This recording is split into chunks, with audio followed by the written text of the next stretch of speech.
is Natasha Zahersky, and I'm going to start by asking you a question. What percentage of the American diet do you think is made up of processed or preserved foods? Would you think maybe 20% or maybe 50%? Well, according to marketplace.org, a whopping 70% of the American diet is made up of processed or preserved foods. And that brings me to my presentation today, The Chemicals You Eat, all about food preservatives.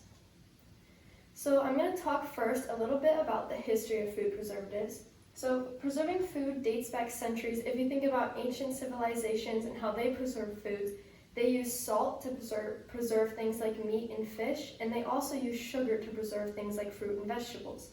So preserving food gained popularity in the year 1856 when a man named Louis Pasteur began experimenting with food preservatives by using chemicals.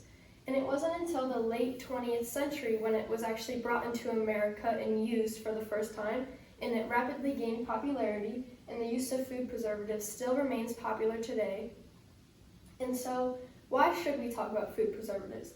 Well, if you think about the American diet, as I mentioned, 70% of our diet is made up of processed or preserved foods. If you think about anything from canned goods to frozen meals, all the snacks we eat, almost all of it is preserved in some way using chemicals. And so we should know about any effects on our health that those could have. And it's just very useful information to us because with so much of our diet being made up of preserved or processed foods, we should know what we are putting into our body. So, what exactly are food preservatives? Well, they're specific chemical compounds that make up food preservatives, and they're used for a variety of things.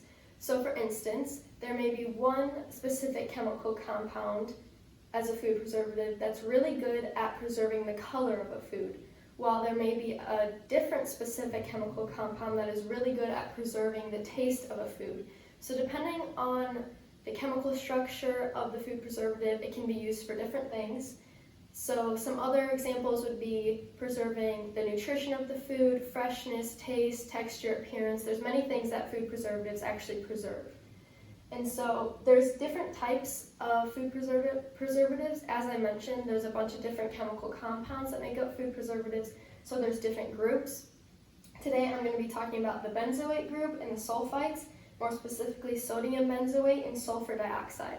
So the first one we're going to talk about is sodium benzoate. So sodium benzoate is a food preservative. It's benzoic acid with Na added to make it the sodium benzoate. And benzoic acid occurs naturally in nature, but when you add the salt, that is man-made, and it is a white, odorless powder, or it can be a granule. And so what this chemical compound does is it stops the growth of the harmful microorganisms, which what those do are they essentially make food rot. So when you introduce sodium benzoate into a food, it stops the rotting process, it keeps food fresh for longer. And so a few things that sodium benzoate is most popularly used for in preserving, we have pickles, salad dressings, condiments, sodas, jams and jellies, fruit juices, and snacks. And so if you notice, a lot of things on those lists are all acidic, and that is because sodium benzoate is really good at preserving and stopping the growth of harmful microorganisms in acidic things. So the food that sodium benzoate is preserving needs to have a pH of 4.5 or lower because it's really good at preserving those acidic foods. And sodium benzoate is actually used in cosmetic and pharmaceutical industries as well as food industries, and out of those three, food takes up 46% of its use, so that's quite a bit. It's used for food a lot because it's so good at slowing down the harmful microorganisms from the food for rotting. So next we're going to talk about sulfur dioxide. It's SO2. Here's the molecular structure. And sulfur dioxide also has those same antimicrobial properties as sodium benzoate, but sulfur dioxide is really good at slowing down the oxidation process. And so in food, with the oxidation process, what that does is cause it to brown. It causes the food to brown. So in fruits, you have your fruits going bad, they start to get brown. With meat, if you leave it out for too long, it'll start to go brown. And sulfur dioxide slows down oxidation, which is why your food is turning brown, so it keeps the food's color and freshness for longer. So sulfur dioxide is really good at that. So obviously chemists play a role in the world of food preservatives with all these specific chemical compounds, experimenting, what they do, how they work. But who else besides chemists play a role in food preservatives?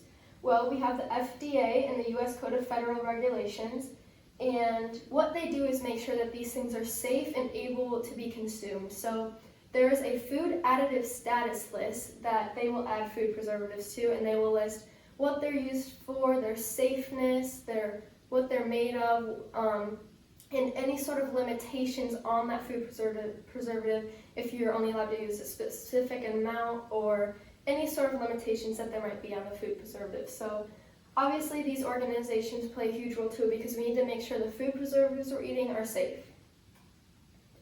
So we're going to talk about the positive societal impacts of food preservatives first. So if you think about it, your food's going to stay fresh longer. That's the most important one, that's the most obvious one. If you think about it, if you were to go pick an orange off a tree, set it on your counter, that's going to last much less than if you have a can of mandarin oranges sitting in your pantry, because that can of mandarin oranges is being preserved with chemicals, while the orange has nothing to it, so it's going to lose its nutrients and its freshness faster. So one huge positive societal impact of food preservatives is that your food stays fresh longer, it's more convenient, it's more efficient for busy people, busy lives. The food just stays fresh longer and you're able to have it longer. It also helps maintain the appearance of food.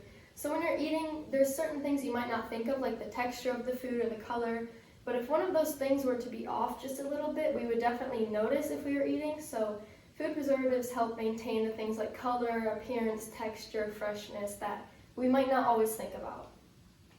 So on the contrary, we're going to talk about some negative societal impacts.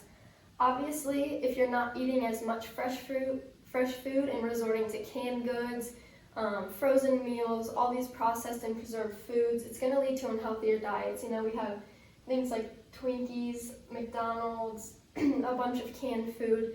You're not going to the food that's not going to stay as fresh for as long, because it's more convenient to go with something that's going to stay fresh for longer. So there's unhealthier diets with the less fresh food consumption, which, as we know, unhealthy diets can lead to things like heart issues or even diabetes, so there may be some negative health consequences there.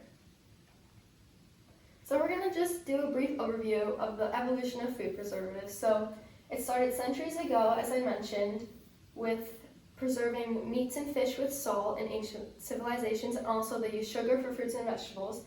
And then it evolved when the use of chemicals was introduced in the late 20th century, and it remains popular today. And it's very important to us because so much of our diet is made up of these preserved foods.